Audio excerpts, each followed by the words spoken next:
Hello friends, welcome back to my YouTube channel HSC study point by SK. आज हम बात करेंगे tension on sling if load ties as a choker hitch. मतलब यहाँ पे अगर किसी लोड को उठाना है और अगर हम उसको चोकर हिच के फॉर्म में अगर उठाते हैं तो उस केस में जो उसमें सीलिंग लगा हुआ है उस पर टेंशन क्या आएगा, इसके बारे में समझेंगे। तो चलिए स्टार्ट करते हैं। यहाँ पे है जो सीलिंग लगाने के सबसे पहले पिक्चर में देखेंगे, ये लोड यहाँ पे दिया हुआ है और इस लोड को अगर उठाना है तो दूसरा कोई फॉर्म नहीं, क्योंकि इसमें कोई एंकरिंग पॉइंट यहाँ दिख नहीं रहा है। ये कोई सर्कुलर लोड है जो भी है पिक्चर में, तो इसको सेंटर में डाल के इस तरह का पॉइंट करके करेंगे। तो यहाँ पे देख रहे हैं ये यहाँ पे एक सीलिंग, पूरा सीलिंग है।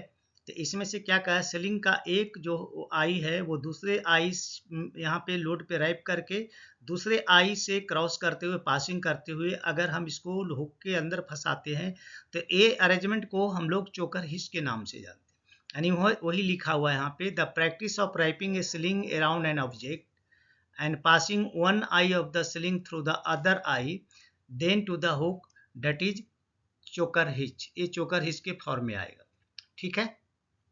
दूसरा देखेंगे कि इसमें प्रैक्टिस क्या होता है। चोकर हिच के फॉर्म में कौन सा प्रैक्टिस है जो परफेक्टली ओके है, जिस फॉर्म में उठाने से है जो सीलिंग टूटने का डर नहीं रहता।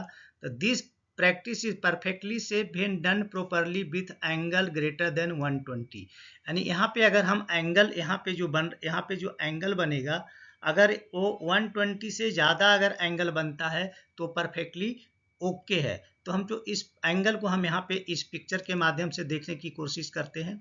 ये कोई लोड है जिस पे रैपिंग किया गया है। ये देखिए, ये 30 डिग्री में है, ये 60 डिग्री में है, ये 90 डिग्री में है, ये 120 डिग्री में है।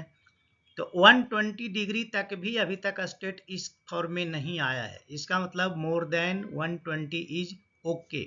जैसे ही 135 के बीच में आया है तो भी अभी तक ये पूरा परफेक्ट नहीं है। तो इसको हम लोग क्या करेंगे, इसका जो एंगल होना चाहिए ग्रेटर देन 120 होना चाहिए। इससे क्लियर हो गया। अब हम समझने की कोशिश करते हैं कि इसका जो फॉर्मूला होता है, जो सीलिंग पे टेंशन आएगा उसका फॉर्मूला होता है half into W into L and divided by R. अब देखते हैं यहाँ पे आर डब्ल्यू ये सब क्या है। टी जो है यहाँ पे जो निकालना है वो क्या है, tension on ceiling leg. L है जो लेंथ ऑफ द सीलिंग है, डब्ल्यू है जो लोड टू बी लिफ्टेड, जिस लोड को उठाना वो डब्ल्यू है, और आर है रेडियस ऑफ द लोड, यानी लोड का जो रेडियस है जो बन रहा है जिस पे हम रैप करेंगे, ये है इसका रेडियस, ठीक है।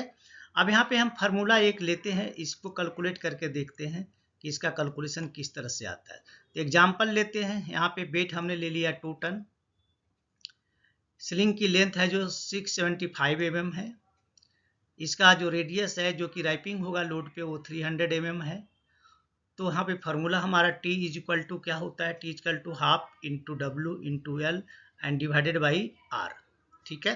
तो यहाँ पे हमने हाफ को हम 0.5 लिख सकते हैं, कोई इशू नहीं है। वेट वहाँ पे देख रहे हैं 2 टन है, 2 टन दे दिया। उसके बाद यल है जो लेंथ है जो 675 mm है, वो भी डाल दिया एंड डिवाइडेड बाई आर जो है यहाँ पे की रेडियस जो है 300 कर दिया। तो अगर आप इसको कैलकुलेट करेंगे तो 2.25 टन आएगा। कितना आएगा, 2.25 टन।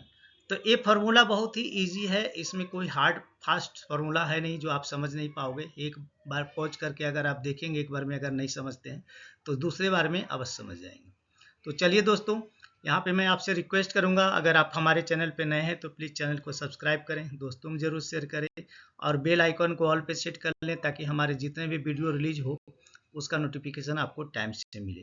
तो चलिए मिलते हैं आपसे नेक्स्ट वीडियो में, तब तक के लिए जय हिंद, वंदे मातरम।